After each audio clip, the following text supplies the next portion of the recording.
দেশে বিদেশে অনলাইনে সংযুক্ত সেনা, নৌ ও বিমান বাহিনীর সকল অফিসার্স, জেসিও এবং সকল পর্যায়ের সদস্যবৃন্দ, আসসালামু আলাইকুম। প্রতিরক্ষা এবং প্রধানমন্ত্রী হিসাবে শুধুমাত্র দায়িত্ব পালনের অংশ হিসেবেই নয়, বরং একজন গর্বিত শহীদ সেনা এবং মুক্তিযোদ্ধা পরিবারের সদস্য হিসাবে আজকের এই অনুষ্ঠানে আপনাদের সামনে উপস্থিত হতে পেরে আমি অত্যন্ত আনন্দিত।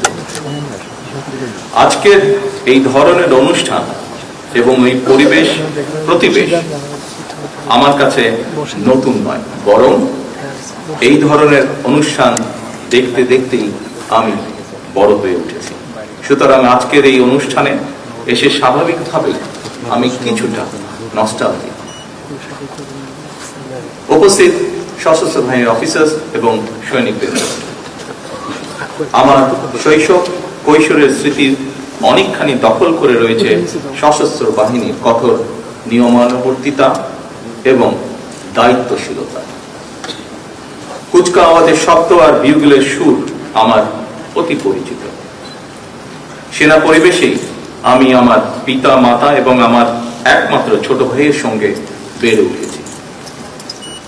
আজ আমি আপনাদের সামনে সেনা নিবাসে এই দরবারে যখন দাঁড়িয়েছি, তখন আমার মা, বাবা, একমাত্র ভাই আর আমাদের মাঝে নেই। এমনকি আমাদের সকলের স্মৃতি বিজড়িত সেনানিবাসের বাড়িটিও আমাদের কাছ থেকে কেড়ে নেওয়া হয়েছে। সেনা পরিবেশে বেড়ে ওঠার কালেই অনেক প্রিয় মুখের কথা এই মুহূর্তে আমার মনে পড়ছে আজকের এই অনুষ্ঠানে। যারা আমার বেড়ে ওঠার দিনগুলোতে আমার পরিবারের সাথে খুব কাছে থেকে সম্পৃক্ত ছিলেন, আমার বাবার কর্মজীবনে পাশে থেকে তাকে সহায়তা করেছেন, গভীর শ্রদ্ধার সঙ্গে এই মুহূর্তে তাদের কথাগুলো মনে পড়ছে, তাদেরকে আমি স্মরণ করছি গভীর শ্রদ্ধার সঙ্গে। উপস্থিত সশস্ত্র বাহিনীর অফিসার্স এবং সৈনিকবৃন্দ, এই অনুষ্ঠানের শুরুতেই আমি শ্রদ্ধা ভরে স্মরণ করছি স্বাধীনতার ঘোষক শহীদ রাষ্ট্রপতি জিয়াউর রহমানকে, যিনি বাংলাদেশের স্বাধীনতার ঘোষণা দিয়েছিলেন। স্বাধীনতার ঘোষণা দিয়ে ক্ষান্ত থাকেননি। তৎকালীন সেনা কর্মকর্তা, সদস্য এবং মুক্তিকামী জনগণকে সঙ্গে নিয়ে বাংলাদেশের স্বাধীনতা অর্জনের যুদ্ধে ঝাঁপিয়ে পড়েছিলেন। স্বাধীনতা এবং মুক্তিযুদ্ধের স্মৃতি নিয়ে শহীদ প্রেসিডেন্ট জিয়াউর রহমানের নিজের লেখা একটি প্রবন্ধ রয়েছে, একটি জাতির জন্ম শীর্ষক এই নিবন্ধে স্বাধীনতা এবং মুক্তিযুদ্ধের প্রেক্ষাপট এবং এর সূচনা লগ্ন, মুক্তিযুদ্ধে মেজর জিয়াউর রহমান এবং সেনাবাহিনীর ভূমিকা সুস্পষ্টভাবে বর্ণিত রয়েছে এই নিবন্ধে। 1972 সালের 26শে মার্চ বাংলাদেশের প্রথম স্বাধীনতা এবং জাতীয় দিবস উপলক্ষে অধুনালুপ্ত দৈনিক বাংলা পত্রিকার বিশেষ প্রোটপত্রে প্রকাশিত একটি জাতির জন্ম শীর্ষক নিবন্ধের শেষ প্যারায় শহীদ জিয়াউর রহমান লিখেছিলেন, সময় অতি মূল্যবান। আমি ব্যাটালিয়নের অফিসার, জেসিও আর জওয়ানদের ডাকলাম, তাদের উদ্দেশ্যে ভাষণ দিলাম। তারা সবাই জানত। আমি সংক্ষেপে সব বললাম এবং তাদের নির্দেশ দিলাম সশস্ত্র সংগ্রামে অবতীর্ণ হতে। তারা সর্বসম্মতিক্রমে হৃষ্টচিত্তে এই আদেশ মেনে নিল। আমি তাদের একটা সামরিক পরিকল্পনা দিলাম। তখন রাত 2:15, 26শে মার্চ 1971 সাল। রক্তের আখরে বাঙালির হৃদয় লেখা একটি দিন। বাংলাদেশের জনগণ চিরদিন স্মরণ রাখবে এই দিনটিকে, স্মরণ রাখবে ভালোবাসায়। এই দিনটিকে তারা কোনোদিন ভুলবে না, কোনো দিন না।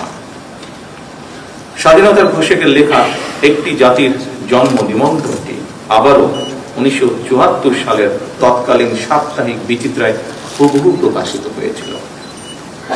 রক্তাঙ্গনের চাক্ষু স্মৃতি নিয়ে শহীদ জিয়ার লেখা নিবন্ধটি যখন প্রকাশিত হয়েছিল, সেই সময়টিতে প্রায় সকল মুক্তিযোদ্ধারাই ছিলেন জীবিত বা বর্তমান এবং তারা ছিলেন সেই সময় সাক্ষী।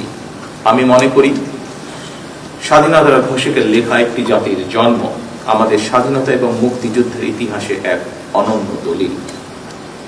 উপস্থিত অফিসার্স এবং সৈনিক বৃন্দ, সামরিক, আধা সামরিক এবং বেসামরিক জনগণ, আমরা সবাই মিলে যুদ্ধ করে বাংলাদেশের স্বাধীনতা অর্জন করেছিলাম। আমি এই অনুষ্ঠানে আমাদের মহান মুক্তিযুদ্ধের বীর শহীদদের স্মরণ করছি, যাদের অসীম আত্মত্যাগে আমাদের স্বাধীন এবং সার্বভৌম আজকের এই বাংলাদেশ।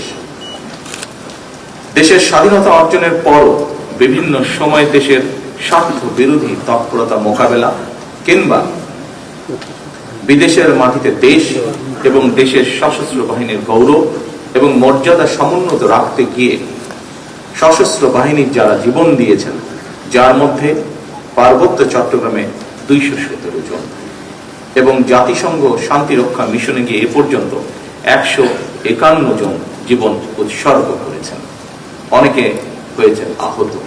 আমি তাদের আত্মদানকে কৃতজ্ঞতার সঙ্গে শ্রদ্ধা ভরে স্মরণ করছি। সশস্ত্র বাহিনীর উপস্থিত অফিসার্স এবং সৈনিকবৃন্দ, সশস্ত্র বাহিনী কেবল যুদ্ধকালীন প্রয়োজনে একটি অবশ্যম্ভাবী শক্তি নয়, বরং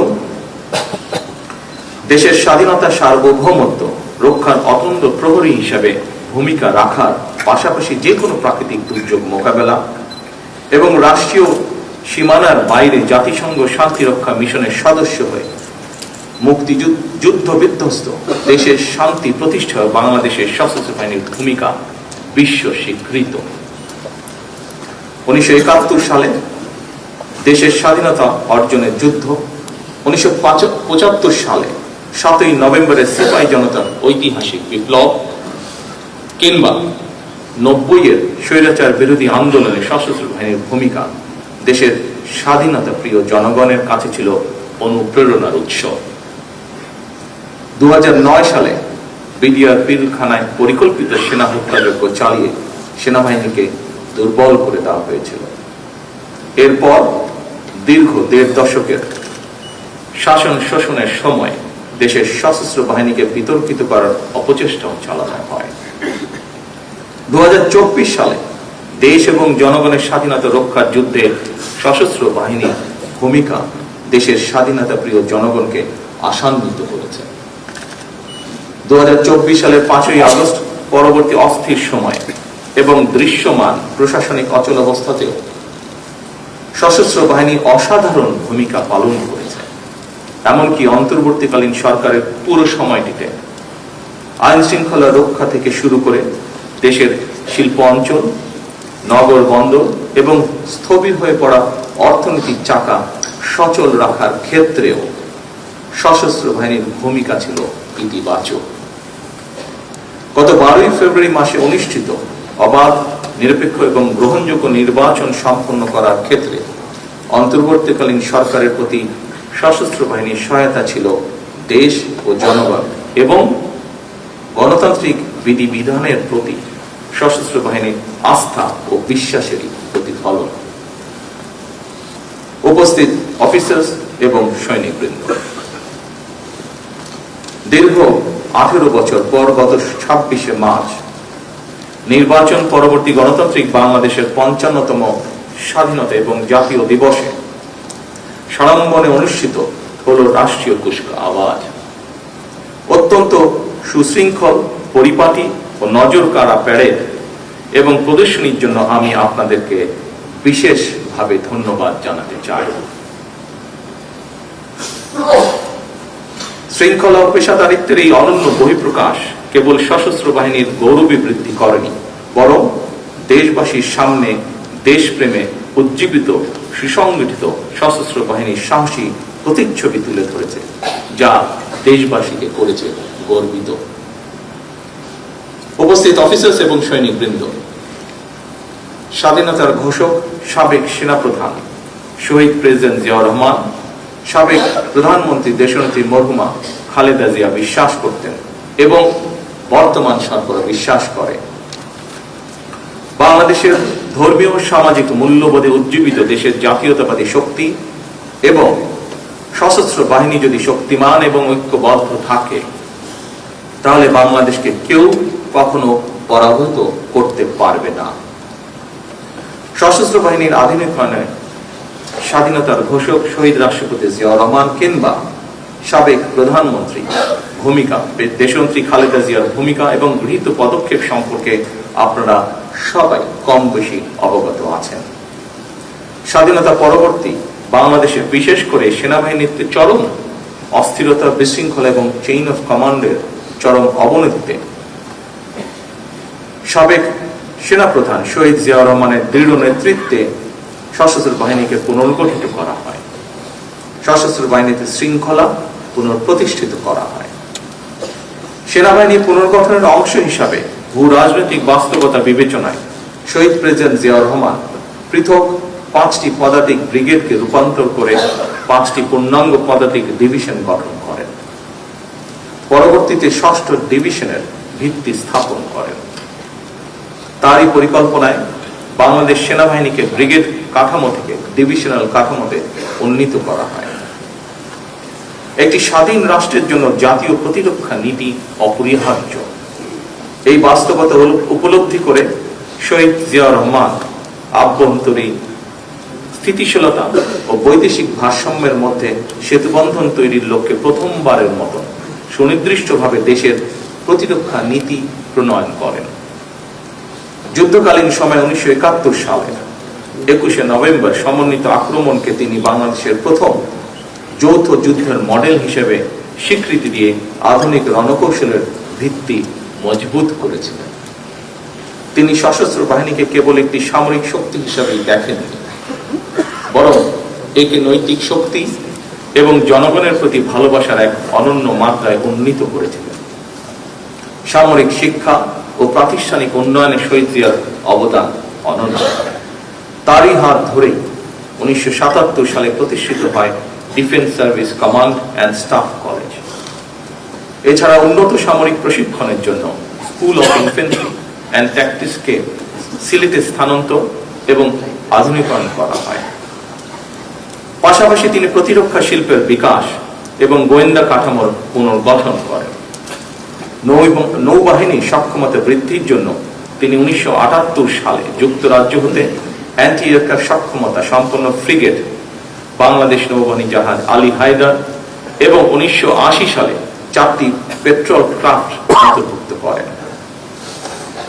আন্তর্জাতিক অঙ্গনেও তার দূরদর্শী পদক্ষেপের ফলে 1981 সালে কুয়েতে প্রথম বৈদেশিক মিশনের মাধ্যমে আন্তর্জাতিক অঙ্গনে বাংলাদেশ সশস্ত্র বাহিনীর কার্যক্রমের সূচনা ঘটে, যা আজ বিশ্বব্যাপী স্বীকৃত।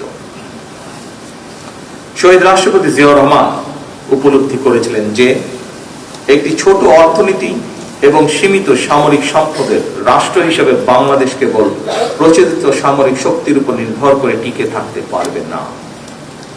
তাই তিনি প্রতিরক্ষা প্রস্তুতির অংশ হিসেবে টোটাল পিপলস ওয়ার বা সর্বাত্মক গণযুদ্ধের ধারণা সামনে আনেন, যার মূল দর্শন ছিল রাষ্ট্রের প্রতিরক্ষা কেবল সশস্ত্র বাহিনীর দায়িত্ব নয়, বরং এটি গোটা জাতির সম্মিলিত দায়।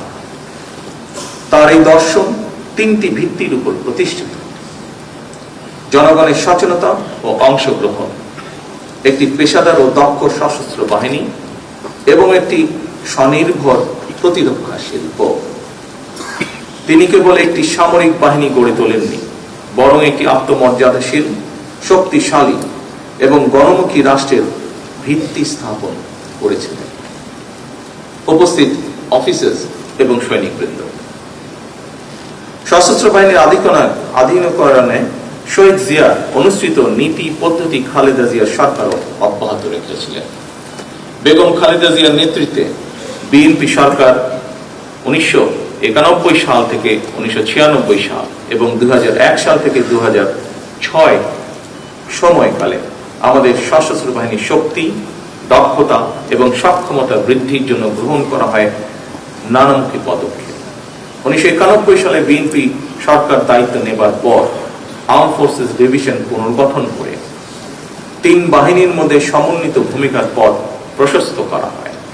এই সময় সেনাবাহিনীর সক্ষমতা বৃদ্ধিতে 21টি ট্যাঙ্ক, 670টি ATGM, 105টি APS, 37 মিলিমিটার বিমান বিধ্বংসী গান সহ ইউনিট গঠন, 74টি 122 mm গান সংযোজন, আর্মি এভিয়েশনের জন্য 3টি বেল হেলিকপ্টার সহ অনেক অস্ত্র এবং সরঞ্জাম সংযোজিত হয়েছে।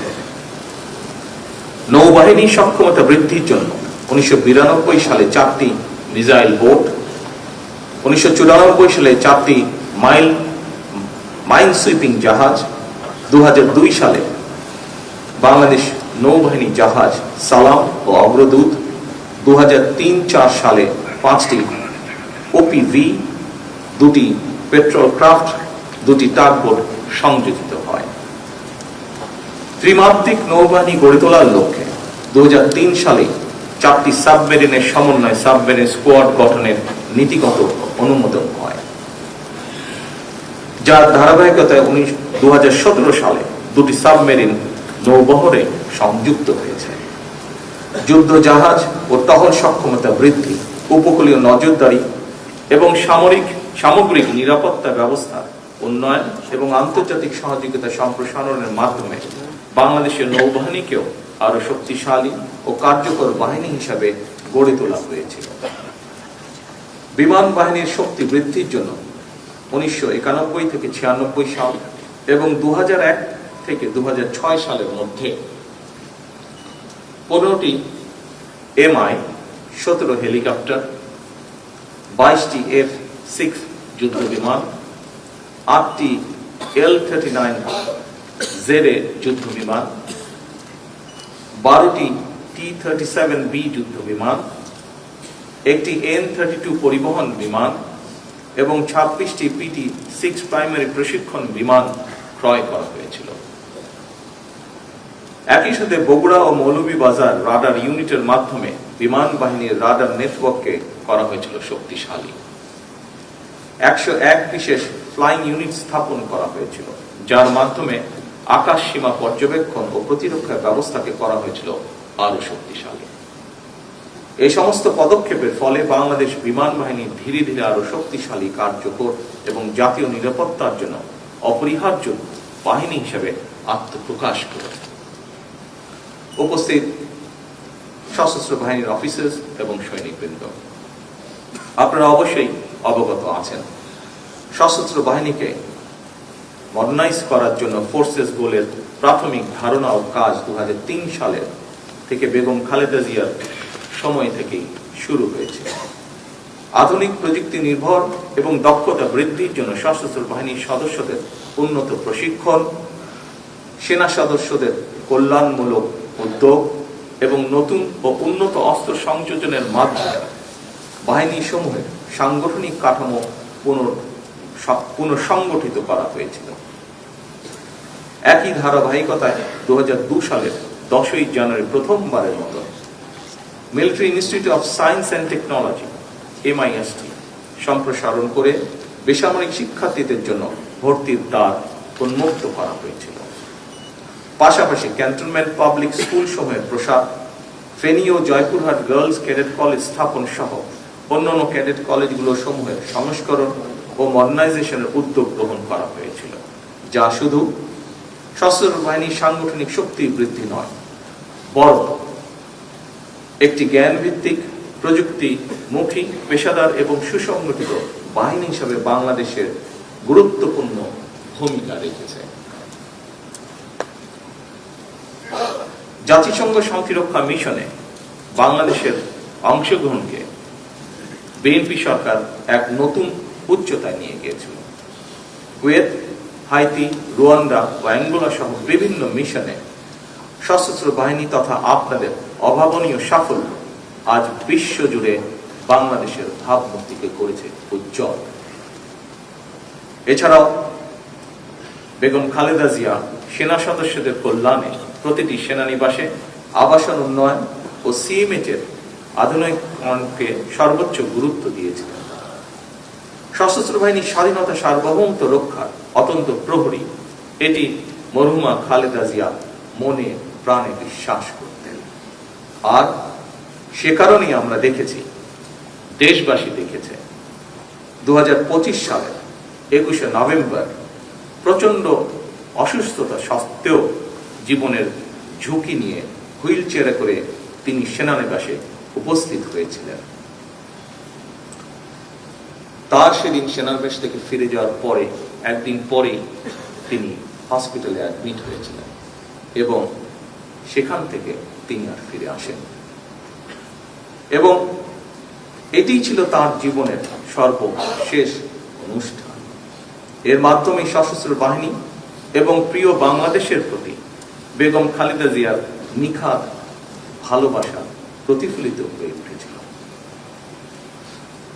উপস্থিত সশস্ত্র বাহিনীর প্রিয় কর্মকর্তা এবং সদস্যবৃন্দ, সশস্ত্র বাহিনী কোনো নির্দিষ্ট ব্যক্তি, পরিবার কিংবা দলের সম্পত্তি নয়। সশস্ত্র বাহিনী একটি স্বাধীন রাষ্ট্রের শক্তি এবং মর্যাদার প্রতীক। রাষ্ট্রীয় সংবিধানের প্রতি দায়বদ্ধতা এবং জনগণের অবিচল আস্থাই হতে হবে সশস্ত্র বাহিনীর পথ চলার প্রধান ভিত্তি। দেশের স্বাধীনতা, সার্বভৌমত্ব রক্ষা করে আমাদের প্রতিটি সদস্যের একমাত্র এবং পবিত্র চূড়ান্ত দায়িত্ব। আমরা এমন এক সশস্ত্র বাহিনী চাই যাদেরকে বহিঃশক্তি সমীহ করবে আর দেশের জনগণ রাখবে আস্থায়। পেশাদারিত্বের প্রশ্নে কোনো আপোষ না করে সশস্ত্র বাহিনীকে সবসময় একটি সুউচ্চ আদর্শিক অবস্থানে থাকতে হবে। রাষ্ট্রীয় মর্যাদা রক্ষায় শহীদ রাষ্ট্রপতি জিয়াউর রহমান সশস্ত্র বাহিনীর প্রতিটি স্তরে দেশপ্রেমের যে অগ্নিশিখা জ্বালিয়ে দিয়েছিলেন তা যেন কখনো নিভে না যায়। 26শে মার্চ স্বাধীনতার ঘোষণা, 21শে নভেম্বর যৌথ সামরিক পূর্ণতা এবং 7ই নভেম্বর দেশপ্রেম ও পেশাদারিত্বের পুনর্জাগরণ, এই তিন অবিভাজ্য ধারা আমাদের সামরিক বাহিনী, সশস্ত্র বাহিনীর ঐতিহ্যের মেরুদণ্ড। গণতান্ত্রিক দায়িত্ববোধ এবং দেশের সার্বভৌমত্ব অতন্দ্র প্রহরী হিসাবে নিজেদের প্রস্তুত রেখে এই বাহিনীর গৌরবোজ্জ্বল ইতিহাসকে আগামী প্রজন্মের অনুপ্রেরণা হিসেবে টিকিয়ে রাখা আমাদের সকলের সম্মিলিত অঙ্গীকার। উপস্থিত সশস্ত্র বাহিনীর অফিসার্স এবং সৈনিকবৃন্দ, আমাদের সামনে নতুন বাস্তবতা এসেছে। বর্তমান সময়ে যুদ্ধের ধরন পাল্টেছে, বদলেছে নিরাপত্তার ধরন। আজ নিরাপত্তা মানে কেবল স্থল সীমান্তের সুরক্ষা নয়, এর সঙ্গে যুক্ত হয়েছে সমুদ্র, আকাশ, সাইবার স্পেস, তথ্য যুদ্ধ, প্রযুক্তি নির্ভর প্রতিরক্ষা, ড্রোন, কৃত্রিম বুদ্ধিমত্তা, উপকূলীয় নিরাপত্তা, জ্বালানি অবকাঠামো, সামুদ্রিক সম্পদ এবং আঞ্চলিক ভূকৌশলগত প্রতিযোগিতা। সশস্ত্র বাহিনীকে শুধুমাত্র আধুনিক যুদ্ধ সরঞ্জাম সংযোজনেই সীমাবদ্ধ না থেকে বরং একই সাথে সমান গুরুত্বের সাথে পেশাগত দক্ষতা, কৌশলগত প্রজ্ঞা ও জ্ঞান ভিত্তিক সক্ষমতা বৃদ্ধিতে সর্বদা সচেষ্ট থাকতে হবে, যাতে করে সশস্ত্র বাহিনী যে কোনো সমসাময়িক ও ভবিষ্যৎ নিরাপত্তার চ্যালেঞ্জ মোকাবেলা করতে সক্ষম হয়। এই বাস্তবতাকে সামনে রেখে সশস্ত্র বাহিনীর উন্নয়নে আমাদের সরকারের নির্বাচনী ইশতেহারে বিশেষ প্রাধান্য দেওয়া হয়েছে। শুধুমাত্র সশস্ত্র বাহিনী নয়, নির্বাচনের আগে ঘোষিত ইশতেহারে দেশের প্রতিটি সেক্টরের সংস্কার এবং উন্নয়ন, সেক্টর সকল শ্রেণী পেশার মানুষের অর্থ, সামাজিক এবং জীবনমান উন্নয়নের লক্ষ্যে সুনির্দিষ্ট নীতিমালা এবং কর্মসূচি প্রকাশ করা হয়েছিল। নারীর অর্থনৈতিক ক্ষমতা উন্নয়নে লক্ষ্যে দেশের প্রায় 4 কোটি পরিবারের নারী প্রধানের কাছে আমরা ফ্যামিলি কার্ড পৌঁছে দিতে চাই পর্যায়ক্রমিকভাবে। ক্রীড়াকে পেশা হিসেবে প্রতিষ্ঠিত করার লক্ষ্যে ক্রীড়া কার্ড এরই মধ্যে দেওয়ার কার্যক্রম শুরু হয়েছে। দেশের সকল মসজিদের ইমাম, খতিব, মুয়াজ্জিন এবং সকল ধর্মাবলম্বী ধর্মীয় প্রধানদের জন্য আর্থিক সম্মানের যে কমিটমেন্ট আমাদের ছিল, সেটির কাজও বর্তমান সরকার শুরু করেছে। দেশে অনাহত বন্যা খরা মোকাবেলা করে পানি ব্যবস্থাপনা এবং সেচ এবং বিশেষ করে কৃষি সেচ সুবিধা নিশ্চিত করার লক্ষ্যে খাল খনন কর্মসূচির কাজ এরই ভিতরে শুরু হয়েছে। এভাবেই প্রতিটি কর্মসূচি বর্তমান সরকার ইতিমধ্যে পাইলট প্রজেক্ট হিসেবে বাস্তবায়ন শুরু করে দিয়েছে আলহামদুলিল্লাহ। একটি নীতিমালার ভিত্তিতে পর্যায়ক্রমে সারা দেশে সবাই সরকার ঘোষিত এই সকল সুবিধাগুলি পাবেন ইনশাআল্লাহ। উপস্থিত সশস্ত্র বাহিনীর অফিসার্স এবং সৈনিকবৃন্দ, আগামী 14 এপ্রিল অর্থাৎ বাংলা নববর্ষের প্রথম দিন থেকে আমরা কৃষকদের জন্য কৃষক কার্ড প্রদান শুরু করতে যাচ্ছি। আমরা আশা করছি কৃষি অর্থনীতির বিকাশ এবং কৃষকদের জীবন মান উন্নয়নে কৃষক কার্ড অবশ্যই একটি গুরুত্বপূর্ণ ভূমিকা রাখবে। পর্যায়ক্রমে সারা দেশের সকল কৃষক এই সুবিধা পাবে, যা প্রায় 2,75,00,000 কৃষক, যারা সরাসরি কৃষি পেশার সাথে জড়িত। এছাড়া বর্তমান সরকার কৃষি ও মৎস্য খাতে 10,000 টাকা পর্যন্ত কৃষি ঋণ সুদ সহ মওকুফ করেছে। এতে করে প্রায় 12 লক্ষ কৃষক সরাসরি উপকৃত হয়েছেন। বিশ্বের বিভিন্ন দেশে প্রায় 1.5 কোটি প্রবাসী বাংলাদেশী রয়েছেন। বর্তমান সরকার তাদের জন্য প্রবাসী কার্ড প্রদানের সিদ্ধান্ত গ্রহণ করেছে, যা পর্যায়ক্রমিকভাবে বাস্তবায়ন করা হবে। শুধুমাত্র আর্থসামাজিক কর্মসূচি নয়, রাষ্ট্র মেরামতের লক্ষ্যে বিএনপি সরকার জুলাই সনদ স্বাক্ষর করেছিল। যেভাবে সনদ স্বাক্ষর করা হয়েছে, বর্তমান সরকার স্বাক্ষরিত সনদের প্রতিটি দফা যথাযথভাবে বাস্তবায়ন করতে বদ্ধপরিকর। আমাদের এসব কাজ করার উদ্দেশ্য হচ্ছে, বর্তমান সরকার বিশ্বাস করে দেশের স্বাধীনতা, সার্বভৌমত্ব নিরাপদ এবং সমন্বিত রাখতে শক্তিশালী সশস্ত্র বাহিনীর পাশাপাশি দেশের নাগরিকদের রাজনৈতিক এবং অর্থনৈতিক ক্ষমতা উন্নয়ন নিশ্চিত থাকা জরুরি। বর্তমান সরকার সশস্ত্র বাহিনীকে আরো শক্তিশালী করতে চায়। আমাদের সরকারের ভিশন হলো একটি আধুনিক, প্রযুক্তি নির্ভর এবং দ্রুত প্রতিক্রিয়াশীল সমন্বিত বাহিনী গড়ে তোলা। আমরা এমন সক্ষমতা অর্জন করতে চাই যা কেবল সীমান্ত রক্ষায় সীমাবদ্ধ থাকবে না, বরং আমাদের ক্রেডিবল ডিটারেন্স, সম্ভাব্য প্রতিপক্ষকে আমাদের উপরে আক্রমণ করার চিন্তা থেকে নিরুৎসাহিত করবে। আজ এবং আগামীর বৈশ্বিক চ্যালেঞ্জ সামনে রেখে জনস্বার্থ ও সার্বভৌমত্ব রক্ষায় আমরা প্রতিরক্ষা নীতিকে সম্পূর্ণভাবে ঢেলে সাজাতে চাই। সেনা, নৌ ও বিমান বাহিনীকে আরো দ্রুত প্রতিক্রিয়াশীল এবং সমন্বিত ক্ষমতা সম্পন্ন বাহিনী হিসাবে গড়ে তুলতে চাই। দেশের প্রতিরক্ষা ব্যবস্থাকে আমরা এমনভাবে উন্নত করতে চাই যাতে জাতীয় সার্বভৌমত্ব রক্ষায় একটি বিশ্বাসযোগ্য এবং কার্যকর প্রতিরোধ ক্ষমতা গড়ে ওঠে। আমরা এমন একটি আধুনিক জাতীয় নিরাপত্তা কৌশল ও প্রতিরক্ষা নীতি প্রণয়ন করতে চাই যা বাংলাদেশের বাস্তবতা, জাতীয় স্বার্থ এবং ভবিষ্যৎ হুমকিকে সামনে রেখে আমাদের নিরাপত্তা নিশ্চিন্তা হবে বাংলাদেশ কেন্দ্রিক, জনগণ কেন্দ্রিক এবং অবশ্যই রাষ্ট্রীয় মর্যাদা কেন্দ্রিক। সম্মানিত উপস্থিত অফিসার্স এবং সৈনিকবৃন্দ, আপনারা নিঃসন্দেহে অবগত আছেন সশস্ত্র বাহিনীকে আধুনিকরণের জন্য ফোর্সেস গোলের প্রাথমিক ধারণা এবং কার্যক্রম 2003 সালে বেগম খালেদা জিয়ার সরকারের শাসনামলে শুরু হয়েছিল। আমাদের লক্ষ্যের কোনো পরিবর্তন হয়নি। আমরা এমন একটি সেনাবাহিনী গড়ে তুলতে চাই